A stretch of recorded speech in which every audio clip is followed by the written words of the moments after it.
There is a version of Pisces love that feels like saltwater baptism, soft, cleansing, almost holy. It dissolves defenses, it listens past the words, it forgives before it understands. And yet, in the same ocean that heals, there are undercurrents that can pull a relationship under without a splash.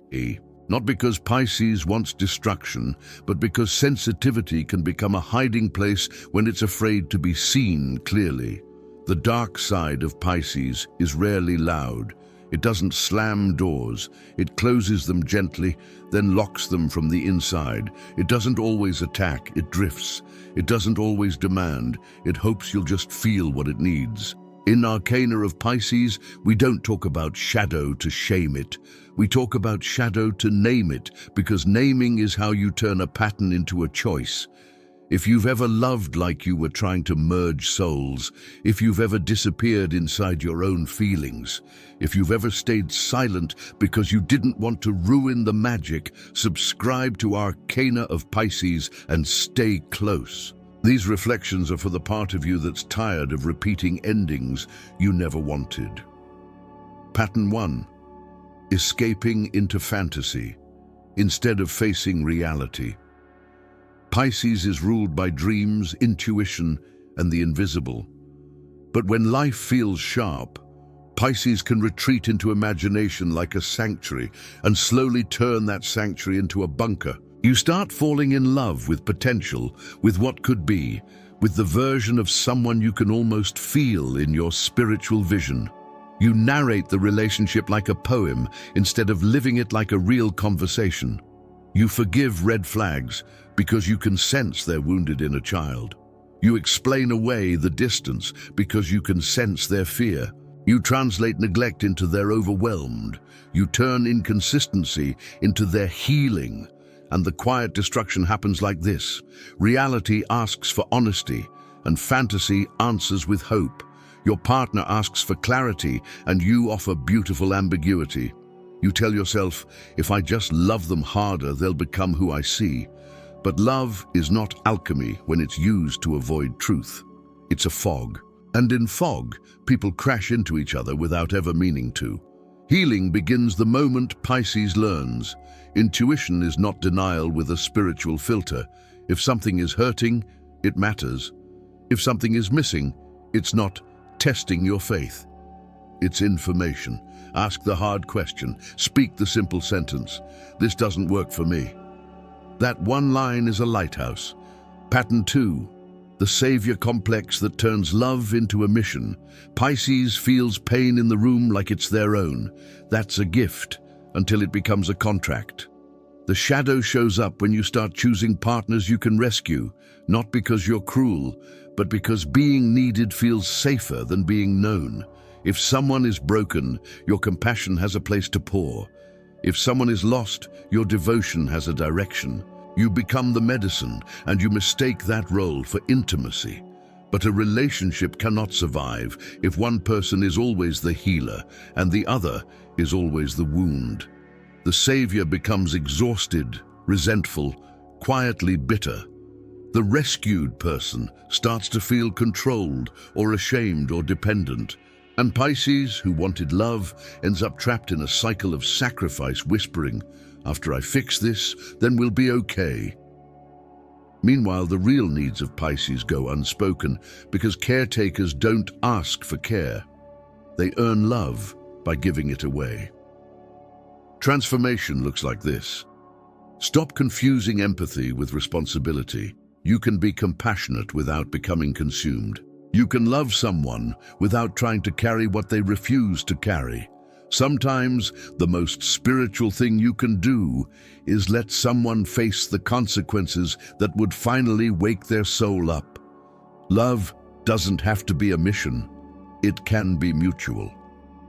Pattern 3. Emotional merging and the disappearing self. Pisces is porous. It absorbs moods, desires, and atmospheres. In love, this can feel like telepathy.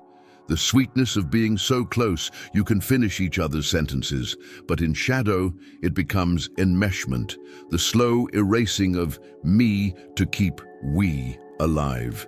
You stop naming your needs because you're afraid they'll create waves. You adapt, adjust, apologize for having edges, or you become whoever the relationship requires because you believe that being easy to love is the same as being loved. And one day, your partner looks across the table and can't find you. Not because they don't care, but because you've been hiding behind harmony. You feel unseen, yet you've also made yourself invisible. This is how Pisces relationships die quietly, not from betrayal, but from evaporation. The medicine is boundaries, beautiful, sacred boundaries. Not walls, not punishments, but a shoreline. A place where the ocean can meet the land without swallowing it. Practice saying, I feel this, and I need that. Practice staying yourself even when someone is disappointed. The people who are meant for you won't require your disappearance. Pattern 4, passive silence and the I'll just feel it alone habit. Pisces often hates confrontation because it feels like violence to the nervous system. So instead of arguing, Pisces withdraws. Instead of naming a hurt, Pisces turns it into a private ocean. You smile, you say, it's fine, you keep the peace, then you drown quietly behind your eyes. You hope your partner will sense the shift, will intuit the pain, will come rescue you without being asked. But most people are not mind readers. They are humans. Silence can become a form of punishment, even when you don't mean it to be. It makes the other person feel helpless, shut out, unsure what they did wrong. It turns intimacy into guessing games. And Pisces, meanwhile, collects unspoken grief like shells in a pocket, until one day the pocket tears and everything spills out at once. If this is you, try one brave sentence at a time. You don't have to deliver a dramatic speech. You can say, I'm hurt and I'm scared to talk about it. That honesty is soft.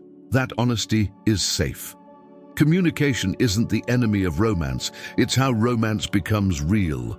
And if you feel called, share your birth date and zodiac sign in the comments. Just the simple facts of who you are. Not so we can label you, but so we can witness you. Pisces heals in community when it stops believing it has to carry feelings alone. Pattern 5. Idealization, then quiet disappointment. Pisces can see the divine in people. It's one of the most tender gifts in the zodiac. But the shadow of that gift is projection, placing your longing on someone and calling it love. You build a halo out of your hope. You turn ordinary kindness into proof of destiny.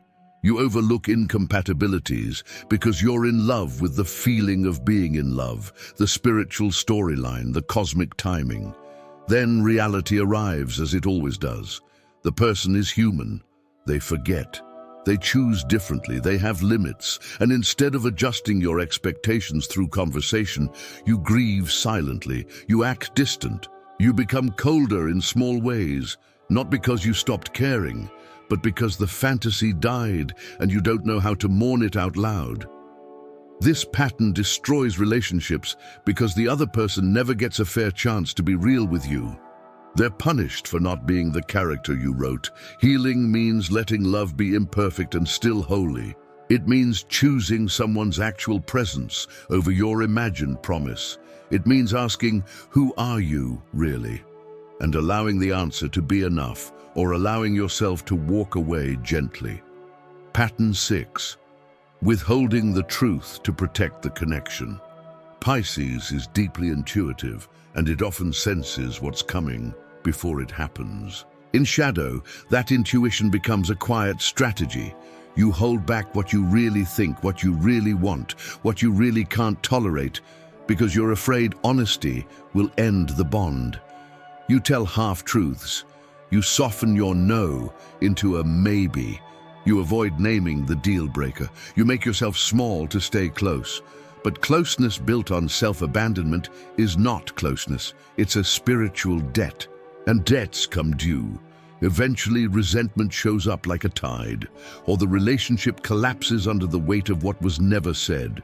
Pisces then feels betrayed by a breakup that honesty could have prevented months earlier. Right here in the middle of this message, I want to ask something simple. If this is resonating, tap like on this video, not as a social media ritual, but as a small act of presence. Your way of saying, I'm here, I'm listening, I'm willing. Because the truth is not what breaks love. The lack of truth breaks love. When Pisces speaks clearly, it doesn't lose connection. It filters it. It finds the relationships that can hold water without leaking integrity. Pattern 7, self-sabotage through guilt, numbing, and I don't deserve good. This is the deepest undertow, and it often begins long before the relationship starts. Pisces carries ancient empathy, and sometimes that empathy turns inward as shame. I'm too much. I'm not enough. If they really see me, they'll leave. So when love arrives, real love, steady love, Pisces can feel suspicious. The nervous system doesn't recognize calm as safe. It recognizes calm as unfamiliar. So the shadow tries to recreate what it knows: chaos, longing, uncertainty. Pisces might pick fights out of nowhere or pull away when things get close. It might numb with distractions, scrolling, daydreaming, substance, emotional affairs, anything that blurs the sharpness of being fully present. It might test love with silence. It might keep one foot out the door, not because it wants to leave, but because it's terrified of being left. This pattern quietly destroys relationships because it makes the partner feel like they're constantly proving they won't disappear. And no matter how devoted they are, they cannot heal a wound they didn't create. Pisces has to do that part with courage and support, therapy, spiritual practice, honest friendships, sober rituals, grounding routines, not as punishment, as devotion to the self. Here is what I want you to remember. Pisces is not meant to drown in its own waters. Pisces is meant to become the ocean with a horizon. Sensitivity is not a sentence, it's an instrument. When tuned, it creates music. When untuned, it creates noise that hurts everyone in the room. So if you recognize yourself in any of these patterns, don't turn it into self-hate. Turn it into self-awareness.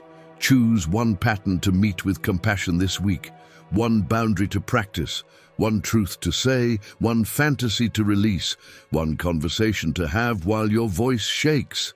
That is how the dark side becomes a doorway. If you want more reflections like this, gentle, honest, and spiritually grounded, subscribe to Arcana of Pisces.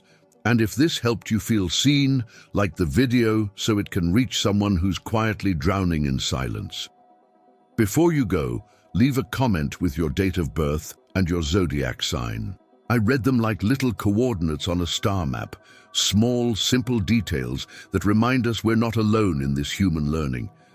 And if you're ready to love without disappearing, to feel deeply without losing yourself, to be mystical without being lost, subscribe again and hit like one more time. Let this be your sign that your sensitivity can become your strength, and your relationships can become the place where you finally stay.